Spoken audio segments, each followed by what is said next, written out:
અમેરિકામાં વધુ એક ભારતીય ડોક્ટર પર મહિલા દર્દીઓને બીભત્સ અડપલા કરવાનો આરોપ લાગ્યો છે.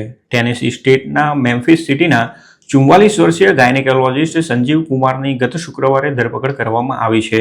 તેમના પર 4 મહિલા દર્દીઓને બીભત્સ અડપલા કરવાનો, દર્દીઓની બિનજરૂરી સારવાર કરવાનો, સિંગલ યુઝ મેડિકલ ડિવાઇસીસનું ખોટું બ્રાન્ડિંગ કરવાનો, રીયુઝેબલ મેડિકલ ડિવાઇસીસ યોગ્ય રીતે સાફ કર્યા વગર જ ફરીથી તેનો યુઝ કરવાનો અને ક્લેમ માટે ખોટા બિલ બનાવવાનો આરોપ મૂકવામાં આવ્યા છે.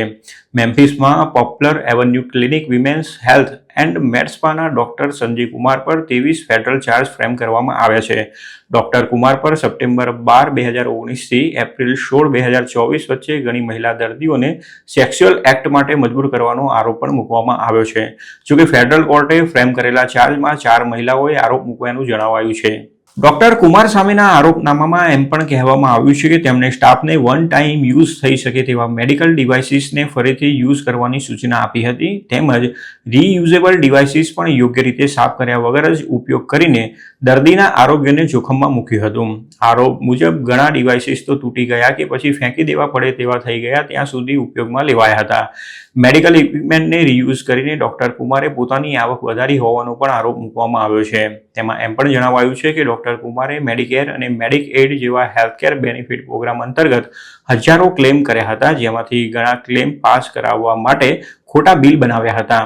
ખોટા ક્લેમ માટે ડોક્ટર કુમારે જરૂર ન હોવા છતાં દર્દીની ટ્રીટમેન્ટ કરી હતી અને કેટલીક વખત દર્દીનો જીવ જોખમમાં મુકાઈ શકે તેવી ટ્રીટમેન્ટ પણ કરી હતી. જાન્યુઆરી 20 અને માર્ચ 7, 2023ની વચ્ચે એક મહિલાને પીરિયડ આવવામાં સમય હોવા છતાં ડોક્ટર કુમારે મેનોપોઝલ બ્લીડિંગનો ખોટો રિપોર્ટ બનાવી બિનજરૂરી ટ્રીટમેન્ટ કરી હતી. કોર્ટના રેકોર્ડ મુજબ ડોક્ટર કુમારે ઓછામાં ઓછા 10 મહિલા દર્દીઓની બિનજરૂરી ટ્રીટમેન્ટ કરી હતી. મહિલા દર્દીઓને જાણ કર્યા વિના જ આ સારવાર કરવામાં આવી હતી. ફેડરલ બ્યુરો ઓફ ઇન્વેસ્ટિગેશને અન્ય પીડિતાઓને પણ સામે આવીને ફરિયાદ નોંધાવવાનું કહ્યું છે. ઉલ્લેખનીય છે કે ફેબ્રુઆરી મહિનામાં જ જ્યોર્જિયા સ્ટેટના ડેકેટરમાં વેટરન અફેર્સ મેડિકલ સેન્ટર ખાતે ફરજ બજાવતા 69 વર્ષના ગુજરાતી ડોક્ટર રાજેશ મોતીભાઈ પટેલને મહિલા દર્દી સાથે બીભત્સ અડપલા કરવાના ગુનામાં 2 વર્ષની જેલની સજા ફટકારવામાં આવી હતી. તેમના પર 4 મહિલા દર્દીઓની છાતી તેમજ ગુપ્ત ભાગે ગંદી રીતે સ્પર્શ કરવાનો આરોપ મૂકવામાં આવ્યો હતો. જોકે 3 કેસમાં તેમની સામેના આરોપ સાબિત થયા ન હતા, જ્યારે એક કેસમાં તેમને સજા ફટકારવામાં આવી હતી. ડોક્ટર રાજેશને જેલની સજા પૂરી થયા પછી 15 વર્ષ સુધી પ્રોબેશન પર રાખવાનો કોર્ટે હુકમ કર્યો હતો. એટલે કે ડોક્ટર રાજેશને નિયમિત પોલીસ સ્ટેશનમાં હાજરી આપવી પડશે અને તેઓ મેડિકલ પ્રેક્ટિસ પણ નહીં કરી શકે. અગાઉ માર્ચ 2024માં વર્જિનિયામાં પીડિયાટ્રિશિયન તરીકે પ્રેક્ટિસ કરતા ડોક્ટર દીપક પટેલની ટીનેજર સાથે કથિત રીતે ફિઝિકલ થવાના આરોપમાં ધરપકડ કરવામાં આવી હતી.